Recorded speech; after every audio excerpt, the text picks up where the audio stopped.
Neville Goddard, Freedom for All, Chapter 2, The Name of God. It cannot be stated too often that consciousness is the one and only reality, for this is the truth that sets men free. This is the foundation upon which the whole structure of biblical literature rests. The stories of the Bible are all mystical revelations written in an Eastern symbolism which reveals to the intuitive the secret of creation and the formula of escape. The Bible is man's attempt to express in words the cause and matter of creation. Man discovered that his consciousness was the cause or creator of his world. So he proceeded to tell the story of creation in a series of symbolical stories known to us today as the Bible. To understand the greatest of books, you need a little intelligence and much intuition.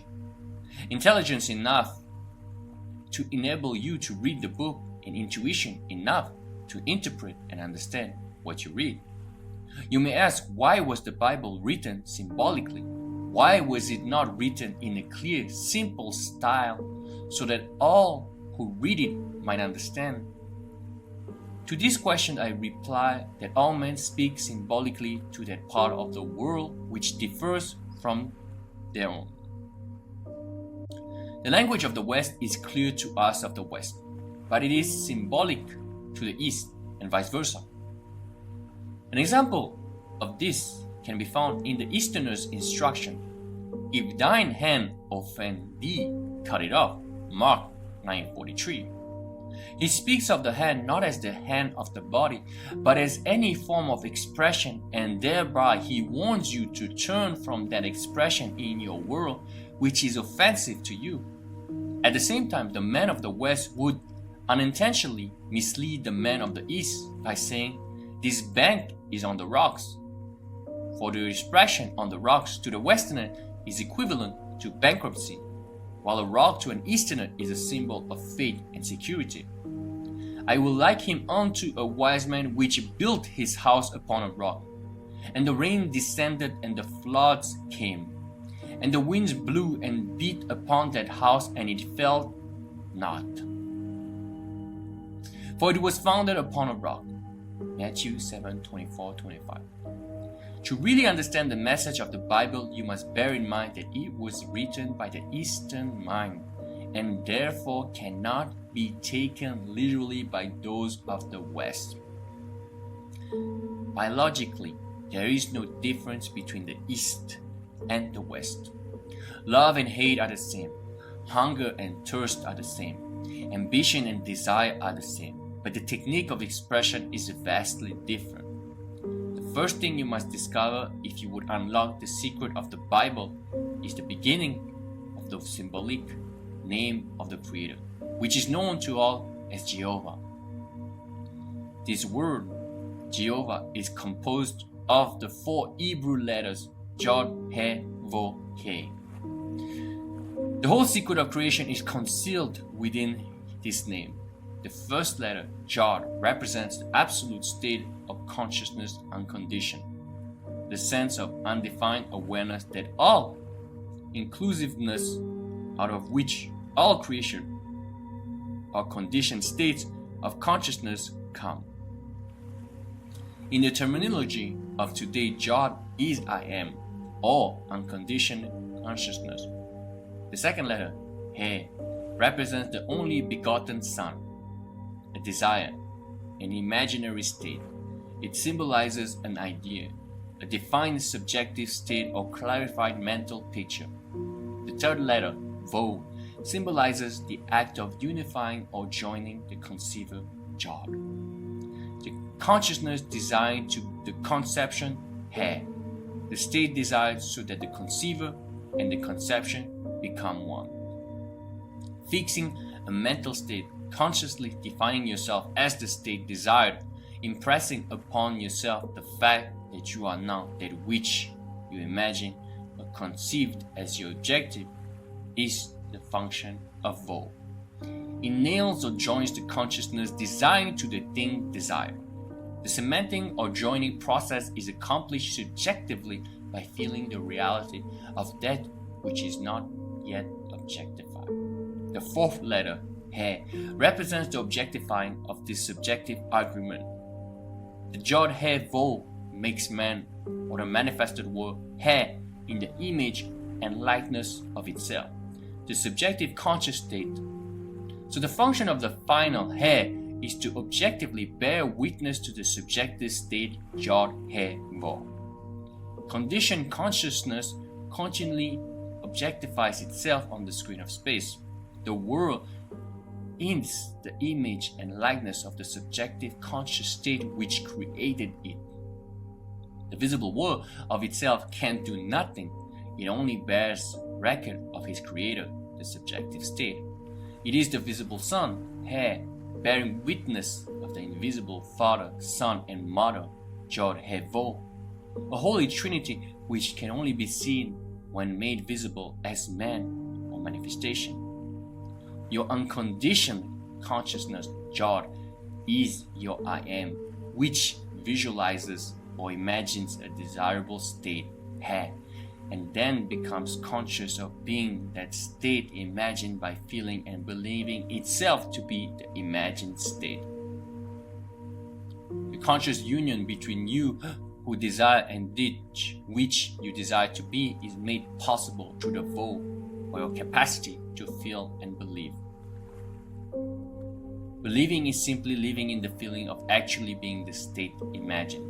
By assuming the consciousness of being the state desired, the subjective state, symbolized as Jod He Vo, then objectifies itself as He, thereby completing the mystery of the Creator's name and nature, Jod He Vo He, Jehovah. Jod is to be aware. He is to be aware of something.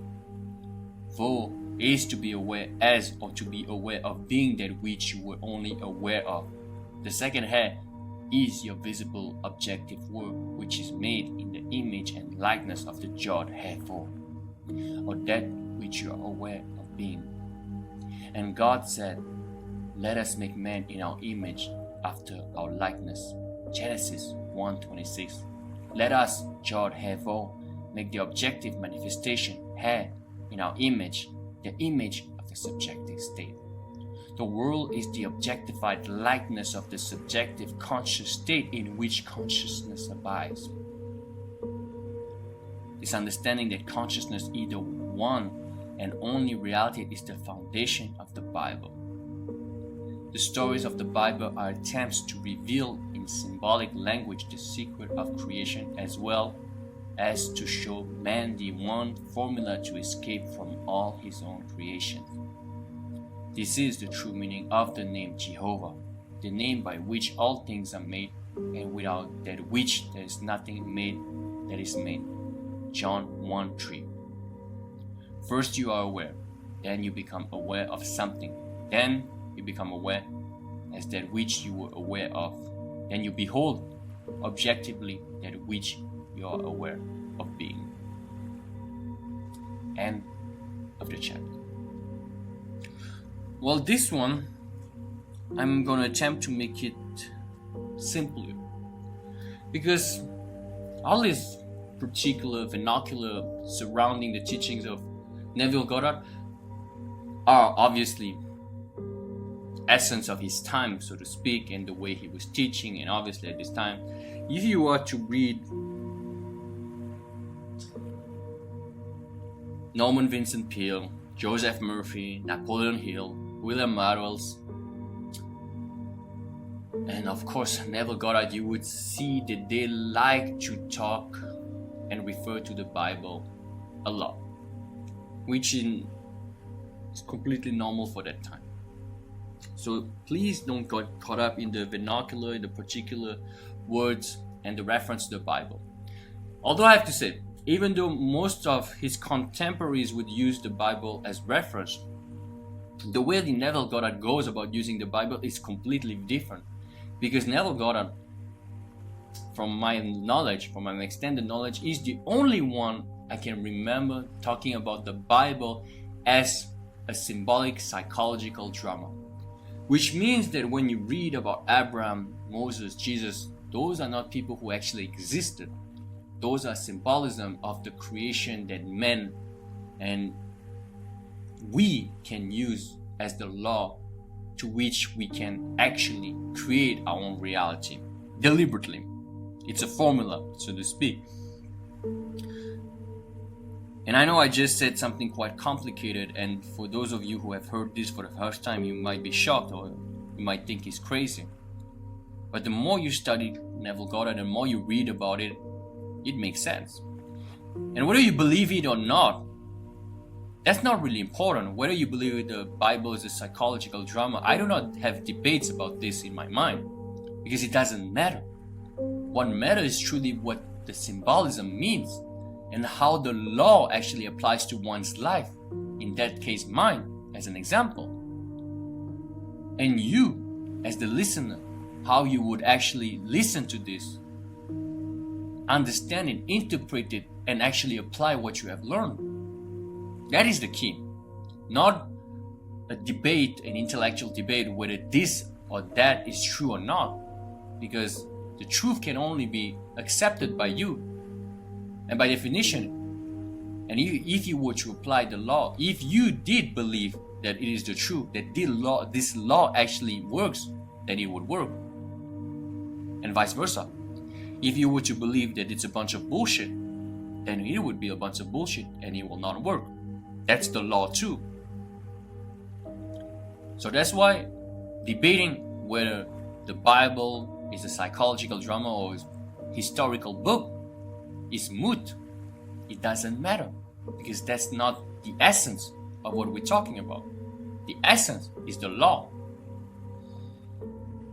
So yes, Jehovah and the words and the vernacular, they matter to a certain extent, and they probably mattered more at that time.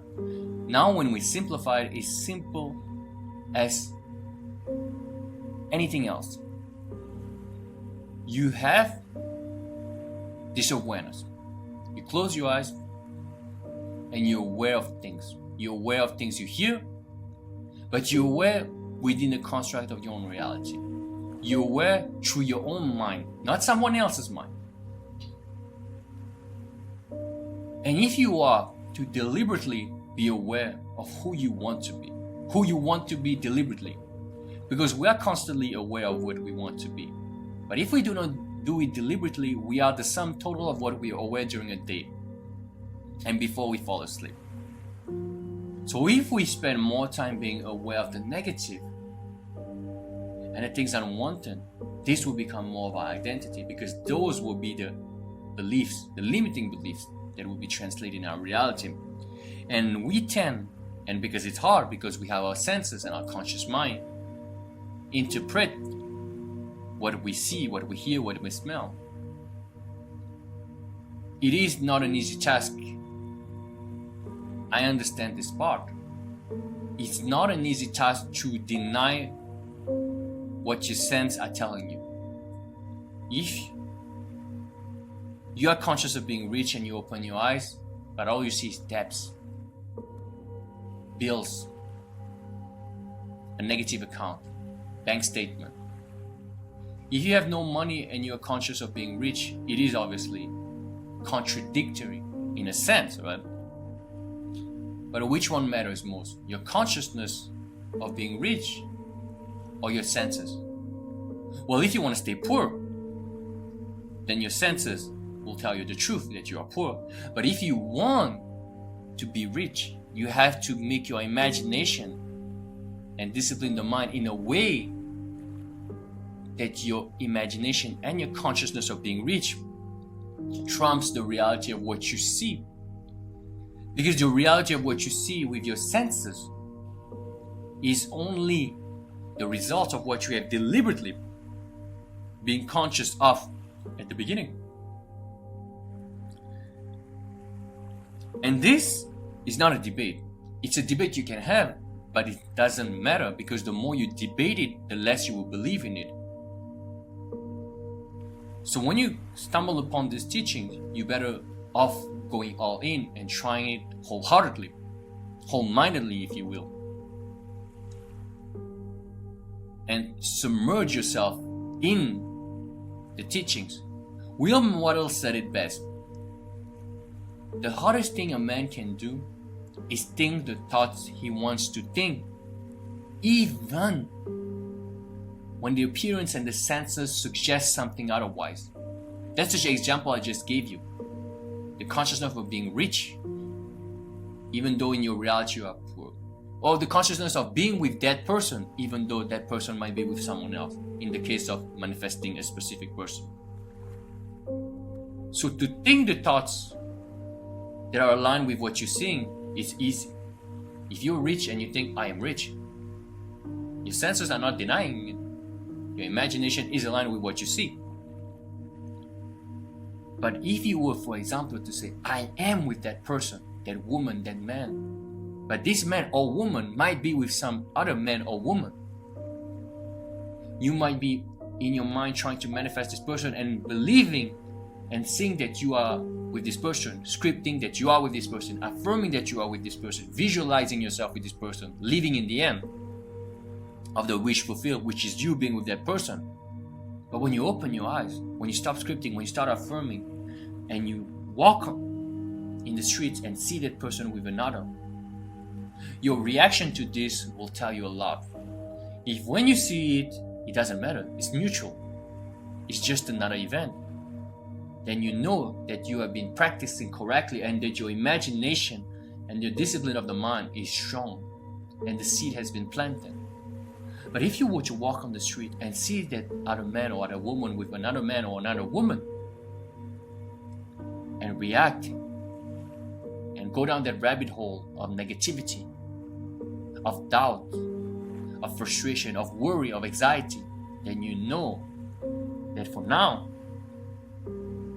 you have not planted the seed correctly.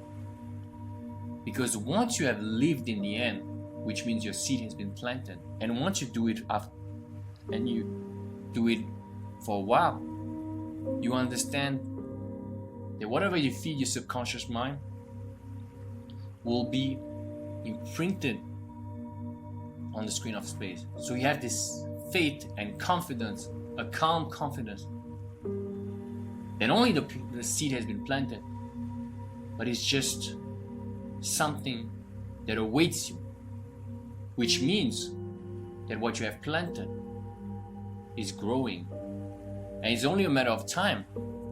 But when you live in the end, there's no time. And because your subconscious mind has been deliberately and perseverantly impressed with the seed, the time does not matter so much. Because you know you have already lived the end. So you have been conscious, and you are conscious of being this person, or being the rich person, or being the person who is dating, who is married with the other person, the one you want to be with.